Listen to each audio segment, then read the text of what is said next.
morning. In the last class, we were discussing quantum tunneling.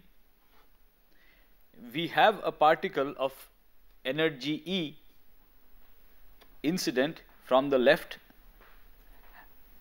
on a potential barrier of height V, which is more than the value of the energy.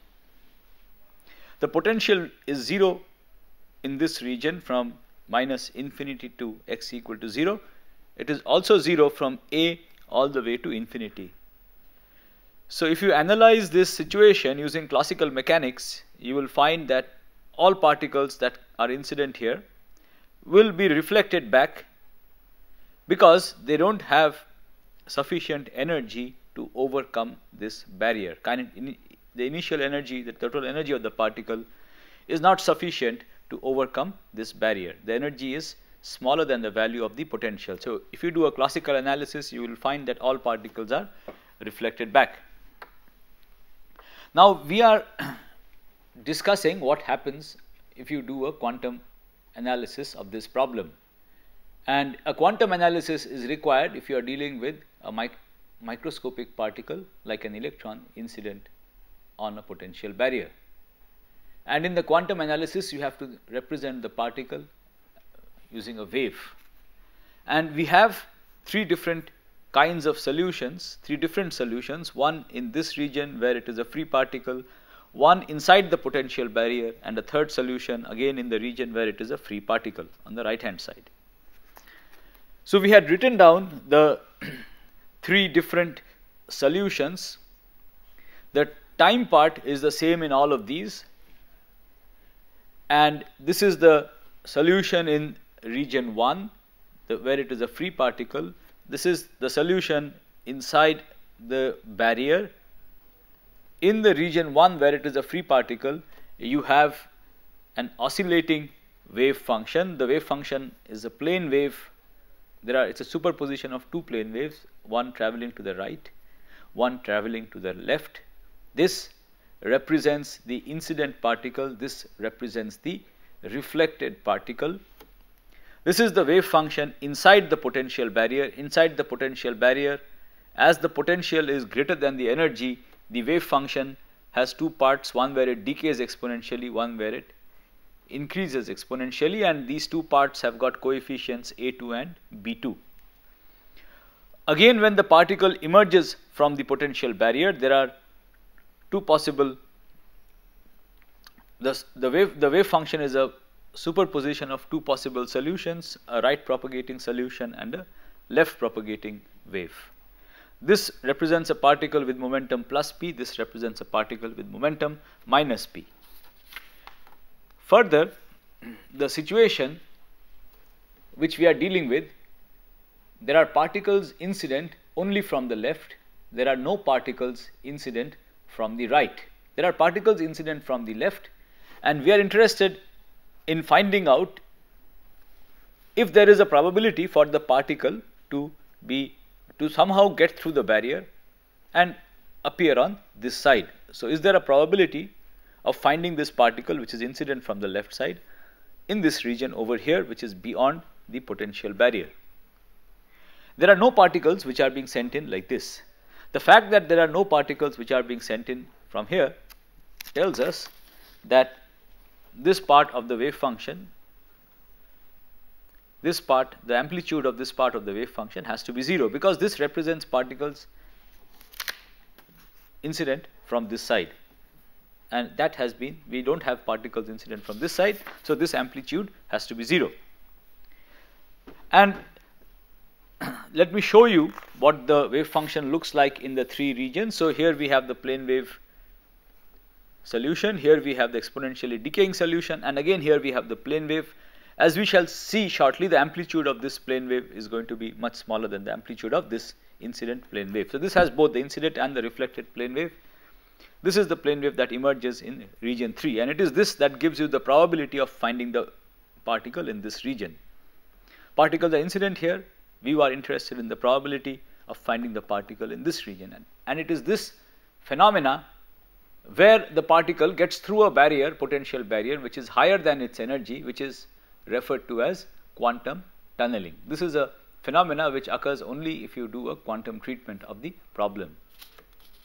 So what we are interested in is basically finding the probability of calculating the probability of finding the particle here, and the probability of finding the particle here depends on the amplitude of the wave function in that region, which is A3, and the amplitude of the incident function.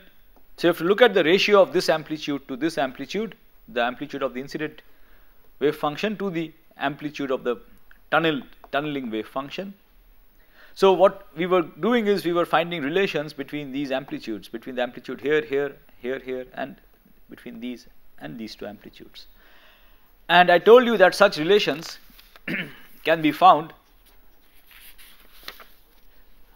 by applying suitable boundary conditions. So let me show you what are the boundary conditions that you have to apply in general.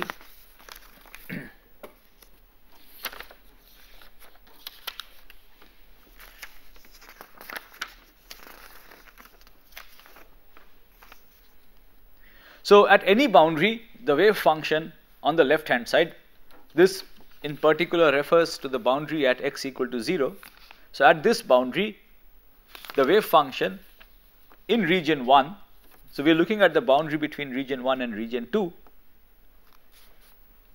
and in the last lecture I told you that the wave function should be continuous across the boundary and its first derivative should also be continuous across the boundary, which is what I show over here. So at x equal to 0, the wave function on the left hand side should be equal to the wave function on the right hand side. Also the spatial derivative, the first spatial derivative of the wave function on the left hand side should be equal to the first spatial derivative of the wave function on the right hand side at the boundary. So boundary is x equal to 0. So these are the two boundary conditions that we have to apply. And applying these boundary conditions to these two wave functions, the boundary is at x equal to 0. So applying the two boundary conditions to these two wave functions, we get these relations between the coefficients. So this is the first relation which arises from the requirement that the wave function should be continuous. This is the second relation which arises from the requirement that the derivative of the wave function should be continuous, which we have simplified and written in sorry, this is not the right thing. The boundary x equal to 0, these are the conditions at the boundary x equal to 0. So at x equal to 0, this is the condition from the equality of the wave function on the two sides, the fact that the wave function should be continuous across the boundary, and this is the condition from the fact that the first derivative should be continuous across the boundary. We have simplified this and written it in this way. So these are the two boundary conditions that we get at the boundary x equal to 0. These are essentially relation between the coefficients of the wave function on the two sides, a1 b1 and a2 b2. a1 b1 are the coefficients of the wave function on the left hand side, a1 and b1 are the coefficients of the wave function on the left hand side. This represents a right propagating wave, the incident particle. This represents the reflected particle. A2 and B2 are the amplitudes of the two different wave functions on the right hand side in region 2, and what we get from the boundary condition are relations between A1 B1 and A2 B2. Similarly, if we consider the boundary at x equal to a, sorry, not this one again, if you consider the boundary at x equal to a, the continuity of the wave function across the boundary gives us this relation. The continuity of the first derivative across the boundary gives us this relation, which again we have simplified and written over here. So this gives us relations between A2, B2 and A3. B3 is already set to 0 because there are no particles incident from the right. So we have two relations between A2, B2 and A3. This comes from the continuity of the wave function, this comes from the continuity of the derivative, first derivative. Now, we had also made an assumption. The assumption which we had made was that the potential is much higher than the energy of the particle. So, we had made this assumption that the height of this potential is much larger than the energy of the particle. V is much greater than E. So, under this assumption, the momentum of the particle P, which appears in the wave function in the region where the particle is free. So, the momentum appears here and here, here and here, P.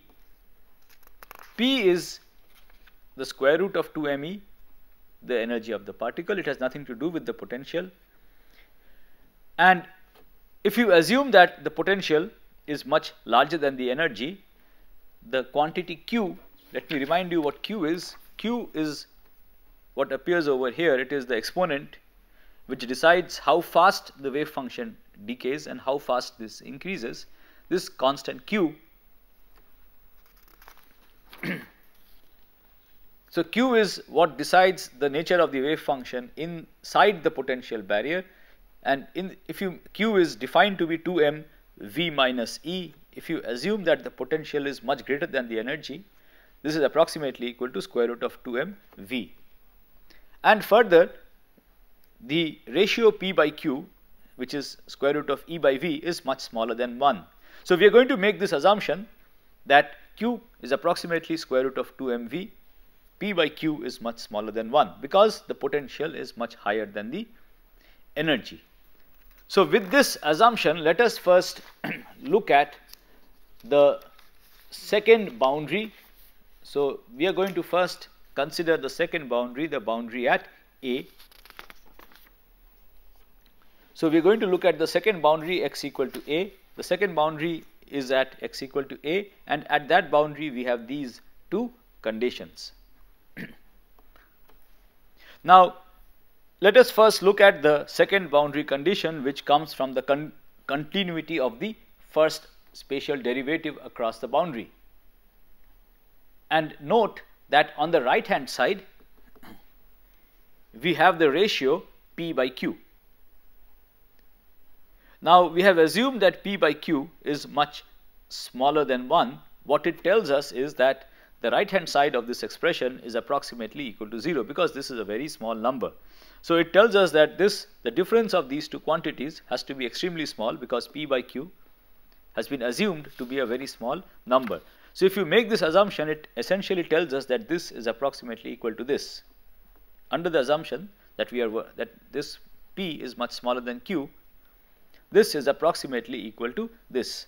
So, what it tells us,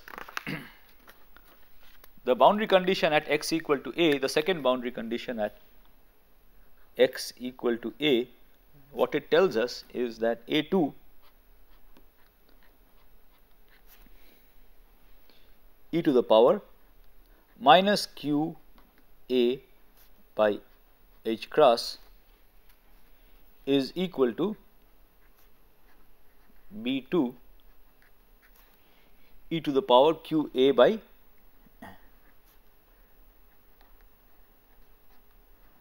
h cross. So, it tells us that these two factors have to be equal. Now, if you take this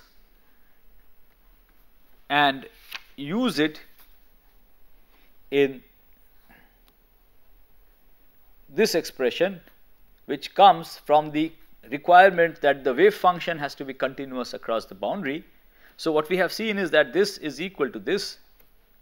So, if I take this and apply it here, what it tells us is that this is equal to this. So, I can replace this term by this term. So, what it tells us is that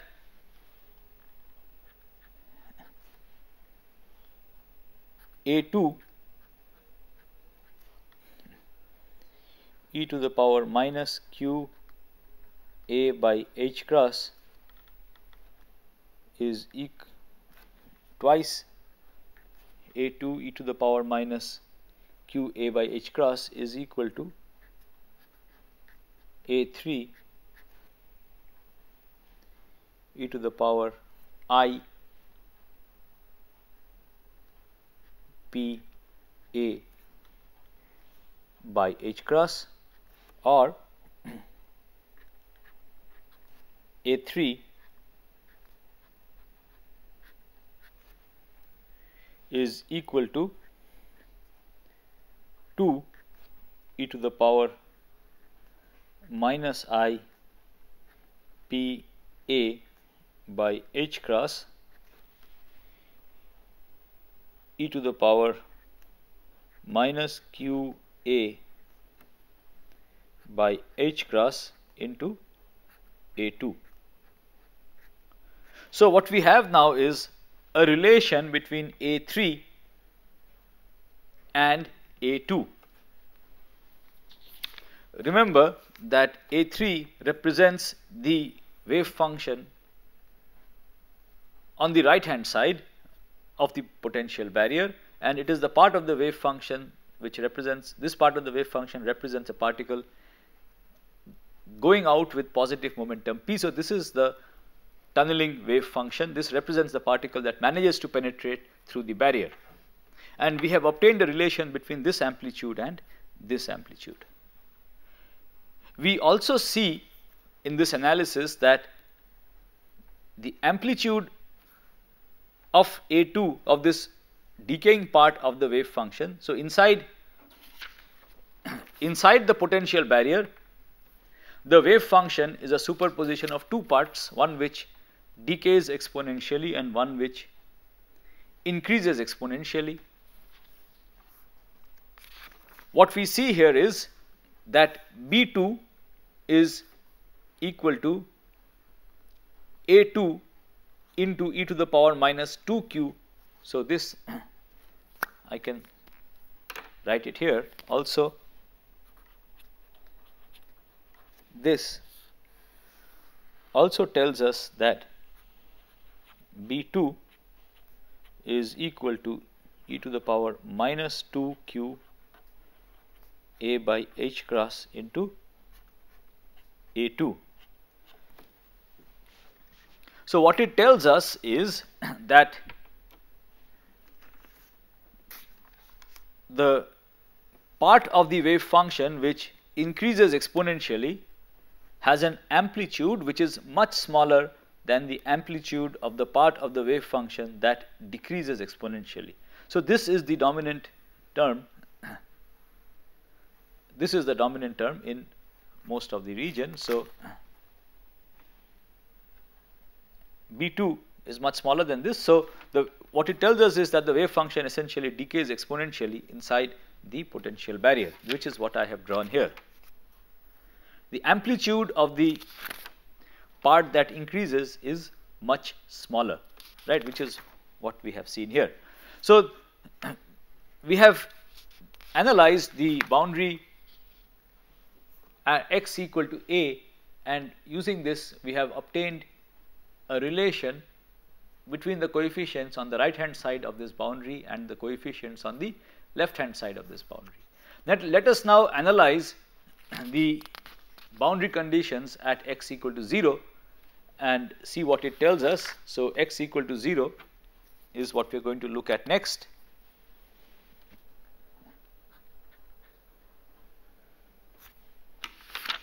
So these are all x equal to a. I can shift it here. Now we will look at x equal to 0. So at x equal to 0, we have these two boundary conditions, and what we can do is we can add these two.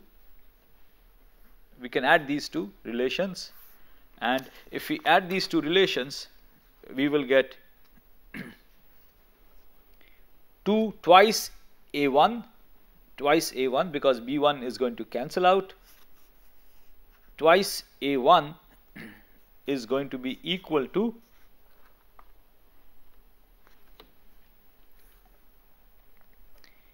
a2 into, let us see, we have a2 into 1 plus I q by p. Okay, before that, we just saw that B2 is much smaller than A2. So when we deal with these two, since B2 is much smaller than A2, we can ignore B2. It is much smaller than A2. For that reason, we can ignore B2 and deal only with A2. And when we add these two relations, what it tells us is twice A1 is equal to, this gives us twice A1 is equal to 1 plus I q by P, 1 plus I q by P into A2.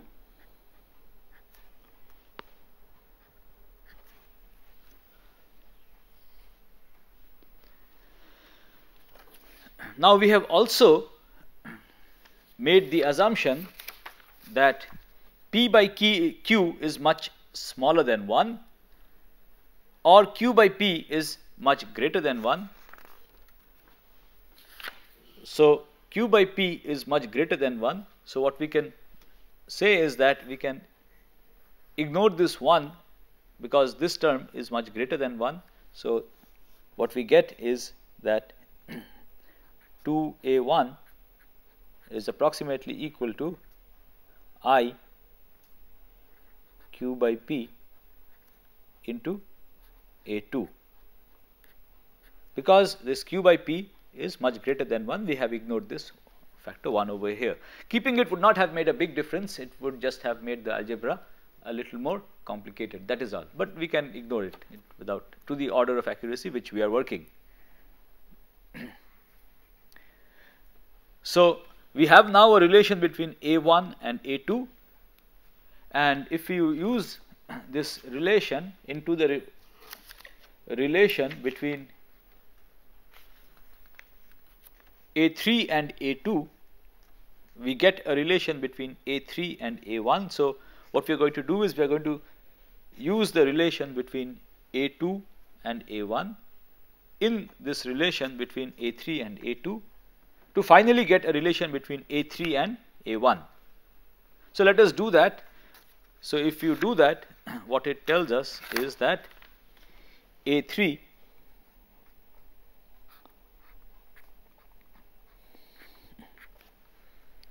is equal to, so we have A3 is equal to 2 e to the power minus pi a by h cross. So 2 e to the power minus I p a by h cross, and then we have e to the power minus q a by h cross, e to the power minus q a by h cross into A2, and A2 is equal to 2. Then I have minus I p by q into A1. So we have expressed A2 in terms of A1. A2 is, I have to take the I onto the other side, which gives minus I p in the numerator, q in the denominator. So finally, we obtain a relation between A3 and A1. The final relation between A3 and A1 that we get is A3 is equal to minus I 4 p by q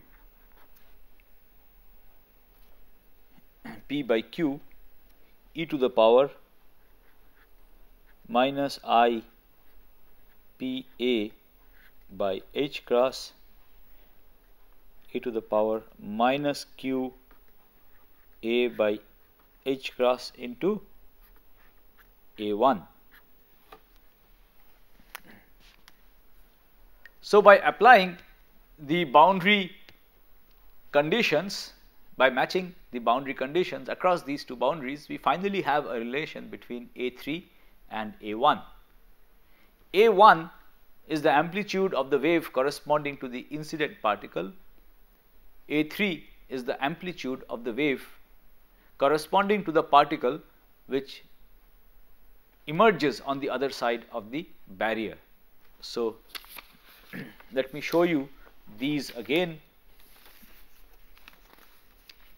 A1 is the amplitude of the incident wave. So A1 represents the particle coming in, B1 represents the reflected particle, and A3 represents the particle which comes out on this side. And A1, B1 and A3 are the amplitudes of these corresponding waves. Now remember how to convert amplitudes into probabilities. The probability is the modulus of the amplitude squared. So if you ask the question, what is the tunneling probability or the transmission coefficient? So let me write it here, the tunneling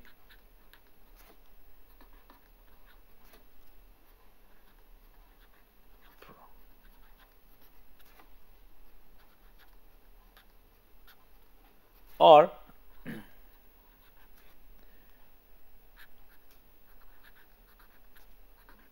transmission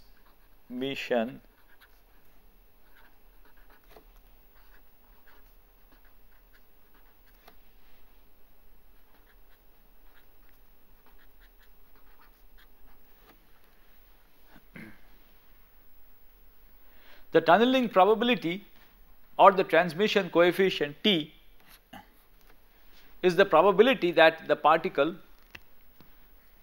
incident from the left hand side tunnels through the potential barrier.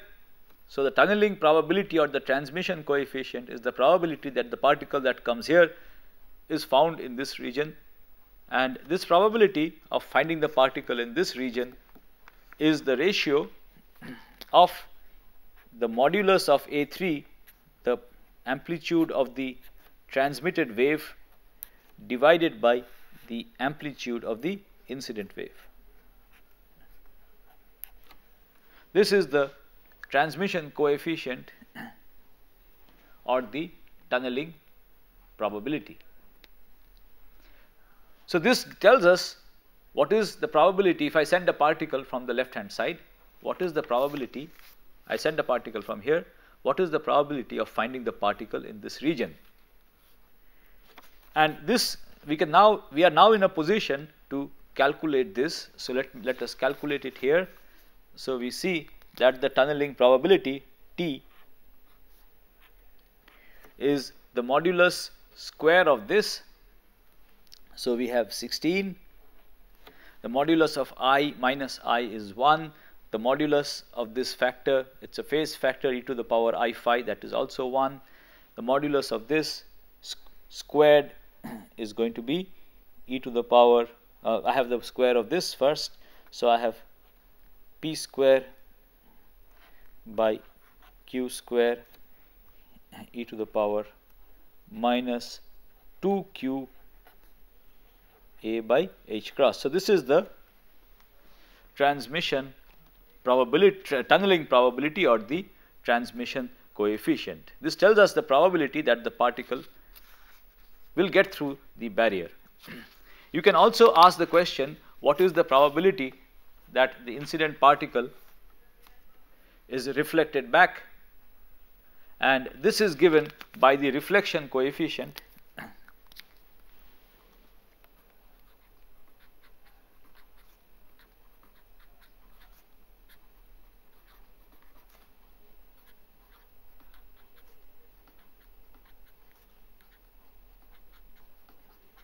R, which is 1 minus T.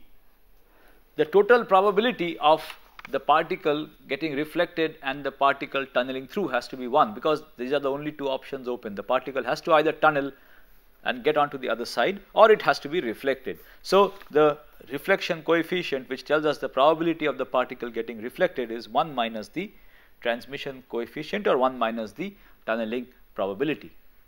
Now let us analyze the tunneling probability.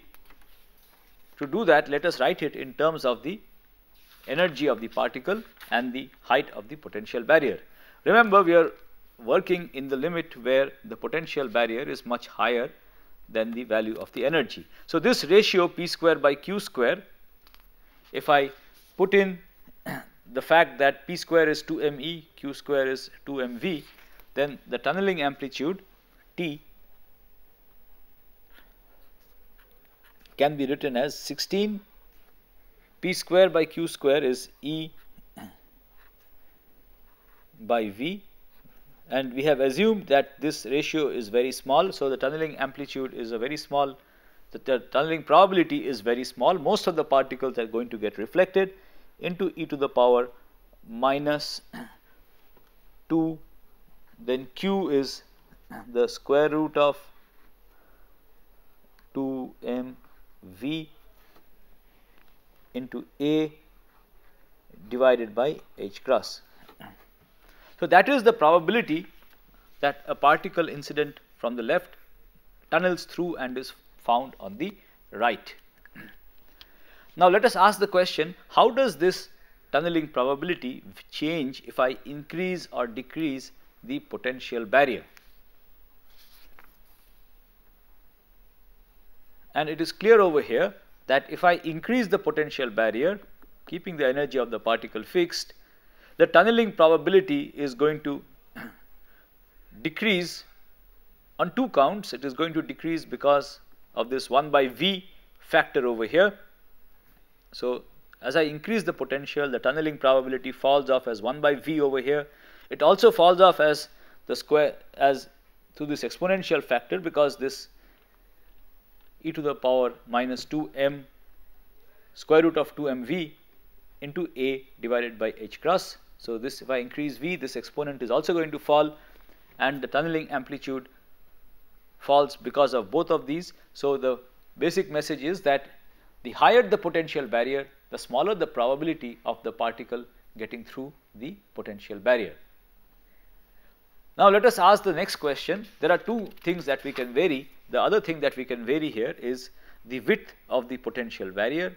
How does the tunneling probability change if I vary the width of this potential barrier? So what we see is that if I make the width of the potential barrier larger, the tunneling probability decreases exponentially. So this tunneling phenomena is going to be particularly important if I have a barrier which is quite small. If the barrier is very small, the smaller the barrier, the smaller the width of the barrier, the thinner it is, the larger is the probability of the particle tunneling through and getting onto the other side. So we see that if you make the potential higher, the tunneling probability falls. If you make the barrier wider, again the tunneling probability falls. And tunneling is going to be particularly important if the barrier is quite thin. Let me also remind you that the calculation that we have done has made an assumption. It has assumed that the potential is much higher than the energy. If you do not make this assumption, you can again repeat the same calculation matching all the boundary conditions, just that the algebra gets a little more messier, that's all. But you can still calculate the tunneling probability. It will have the same kind of dependence on the potential and on the width, and you will recover the expressions that we have obtained if you take the limit where V is much larger than E. Another point which I wish to make is that you can draw some messages from this simple calculation, which you can carry over to a situation where we do not have a step barrier, but we have a more complicated looking barrier. So the barrier could in general be more complicated looking. For example, I had drawn a picture like this.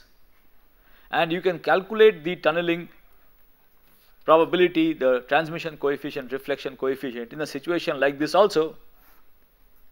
The calculation is going to be a little more complicated, but you can take the same kind of a message. If you increase the height of the potential barrier, the tunneling probability is going to go down. If you increase the width of the potential barrier, the tunneling probability is going down, and you are going to have the phenomena of tunneling. Now, the phenomena of tunneling occurs in a variety of situations in nature. It also occurs, it also has various technological applications.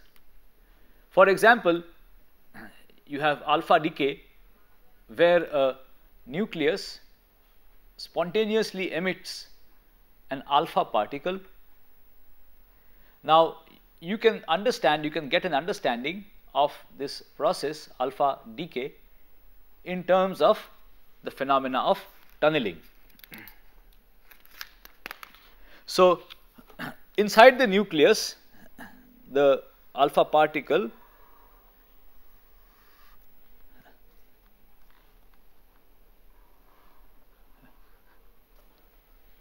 the alpha particle is bound. So, inside the nucleus, so this is the nucleus, and this is outside the nucleus, and an alpha particle is a helium nucleus, 2 neutrons and 2 protons. So, inside the nucleus, the alpha particle experiences a potential which is sufficient to keep it bound. To come out from the nucleus, the alpha particle has to surmount a barrier, because the particle is held inside by nuclear forces. So, to come out from it, the alpha particle has to surmount a barrier. So, if you could give this energy to the alpha particle from outside, the alpha particle would be able to surmount this barrier and come out. But what happens in alpha decay is that the particle somehow spontaneously comes out from the nucleus without any external energy being provided. And you can understand this as a tunneling process. So, this alpha particle, which is there inside this potential well, finite potential well, tunnels through this barrier. So, it tunnels through this barrier and it comes out. So, this is the alpha particle, it tunnels through this potential barrier and it comes out. So, you can get an understanding of this alpha decay of nuclei in terms of tunneling. So, this is alpha decay.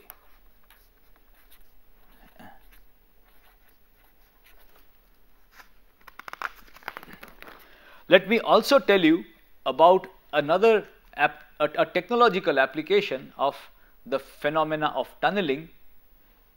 You might have heard of the tunneling diode, but I am not going to discuss that. The application that I am going to discuss is the scanning tunneling microscope. So, there is a technological application, a device called the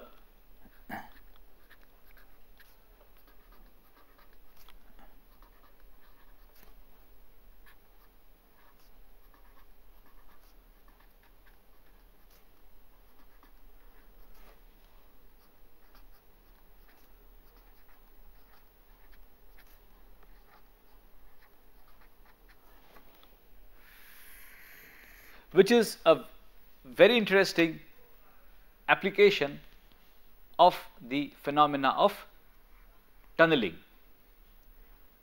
So, let me draw a schematic diagram of a scanning tunneling microscope and then explain to you how it works. So, you have a sample in this scanning tunneling microscope, you have a sample. So, for any kind of microscope, you always have a sample which you wish to image. So, this shows the sample of the scanning tunneling microscope. This is the sample, and the microscope has a tip. This is the tip, which is a part of the microscope. This is the sample, which is not a part of the microscope, which is. So, this is a sample which is being imaged by the microscope, and there is a tip here. So, there is a very sharp pointed tip. There is a very sharp pointed tip which is used in a scanning tunneling microscope. The tip is of the order of few angstroms. So this is the tip over here at the edge is of the order of few angstroms, and this is all put in a circuit. So there is a circuit here where there is an ammeter and a bias. There is a bias applied, there is a positive voltage applied to the sample, and there is a negative voltage applied to the tip. If you draw a section, then the sample looks like this.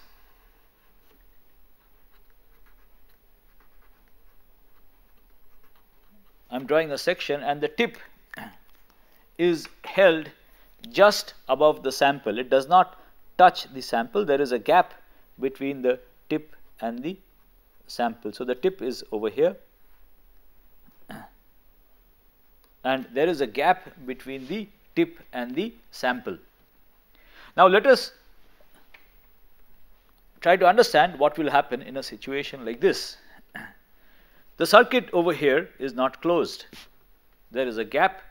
This circuit is not closed because there is a gap between the tip and the sample. And as a consequence, you do not expect electrons to flow. It's like a capacitor because there is a gap over here.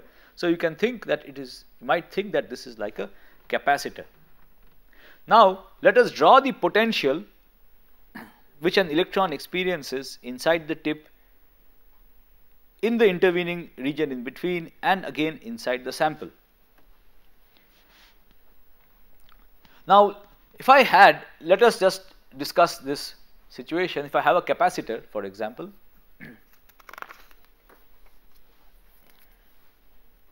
these are two capacitor plates,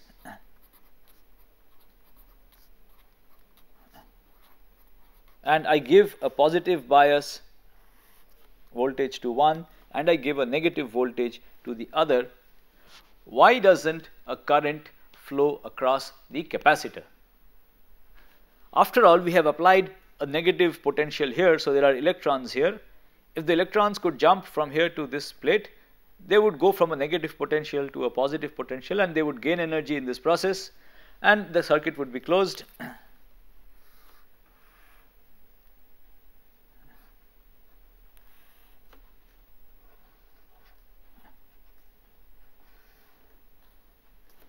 So the question is, why don't the electrons jump from this metallic plate, from this surface to this surface? The circuit would be closed and the electrons would gain energy in this process. They would, and then they would lose the energy also because of resistance.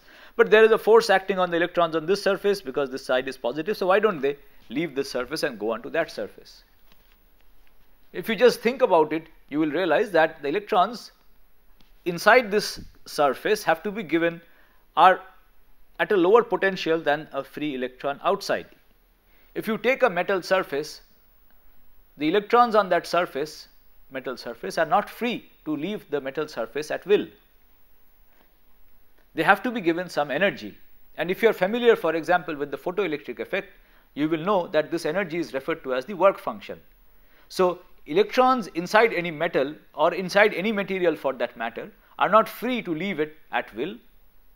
You have to impart some energy to these electrons so that they can overcome this potential which is holding them inside the material. So for a metal, this is called the work function. If you give that much energy to an electron on the metal surface, it will come out.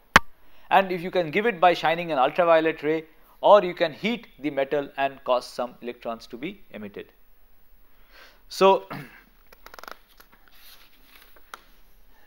the reason why you don't have a current here is because the electron is inside a potential well in this region, it is inside a potential well in this region, and the two regions are separated by a potential barrier because the free electron has a higher energy than the electron which is inside the tip, or the electron which is inside the sample. So let me draw the potential of an electron inside the tip, in the vacuum in between, and again in the sample. So an electron inside the tip has some potential, experiences some potential. This is in the tip. Now a free electron does not experience a potential. So outside the tip, you can think of the electron as being free. So the potential inside the tip is going to be lower than the free electron. So a free electron is going to be at a higher, so this is vacuum, and this is again the sample. The sample is at a lower potential than the tip because it has been positively biased.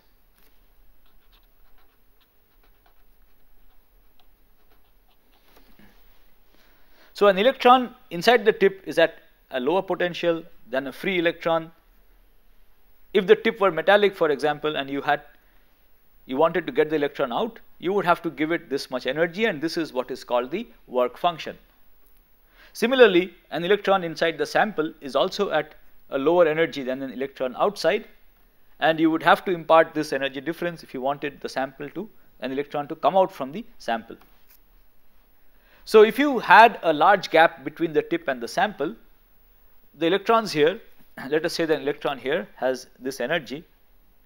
Electron in the tip, let us say, has an energy which is this much. So the electron inside the tip would not be able to come out because it doesn't have sufficient energy, and it would not be able to go into the sample, so you would have no current flowing over here.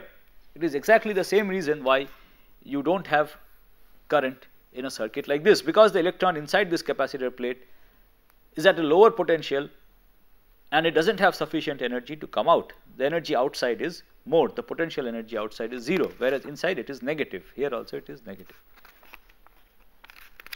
So exactly the same thing happens over here.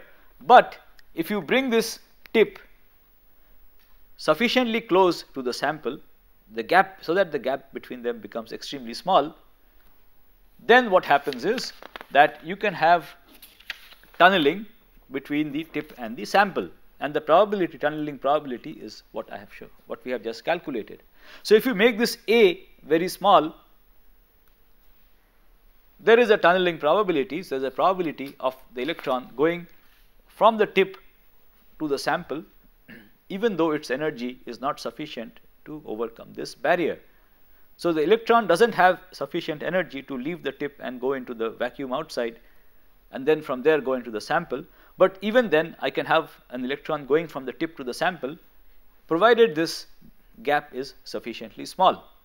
So in this scanning tunneling microscope, what is done is that the tip is brought very close to the sample, and you then have a small current which flows because of tunneling.